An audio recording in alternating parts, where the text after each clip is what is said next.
Chirag education and charitable trust દ્વારા શહેરના 3 અલગ અલગ સેન્ટરો ખાતે અંદાજિત 100 જેટલા બાળકોને ધાણી, ચણા, ખજૂર, પિચકારીઓનું વિતરણ કરવામાં આવ્યું હતું.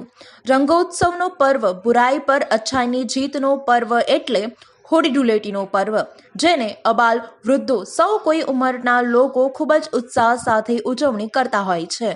રંગોત્સવનું માનવીના જીવનમાં ખૂબ જ મહત્વ છે, ત્યારે આવા રંગોત્સવના પર્વમાં જરૂરિયાતમંદ પરિવારના નાના બાળકોના જીવનમાં પણ ખુશીઓનો રંગોની લહાણી કરવામાં આવે તે ઉદ્દેશથી છેલ્લા 4 વર્ષથી Chirag education and charitable trust દ્વારા કાર્ય કરવામાં આવી રહ્યું છે, જેના ભાગરૂપે શહેરના અલગ અલગ સેન્ટરો જેમાં ખોડિયાલનગર, વારસિયા, ગુરુદ્વારા સેન્ટર પર અંદાજે 100 જેટલા બાળકોને ધાણી, ચણા, ખજૂર, હર્બલ ગુલાલ તથા પિચકારીઓ આપીને બાળકો સાથે હોળી પર્વની ઉજવણી કરવામાં આવી હતી. અને કઈ જગ્યાએ તમે જે કાર્યક્રમ કરવામાં આવ્યો છે શું કહેશો?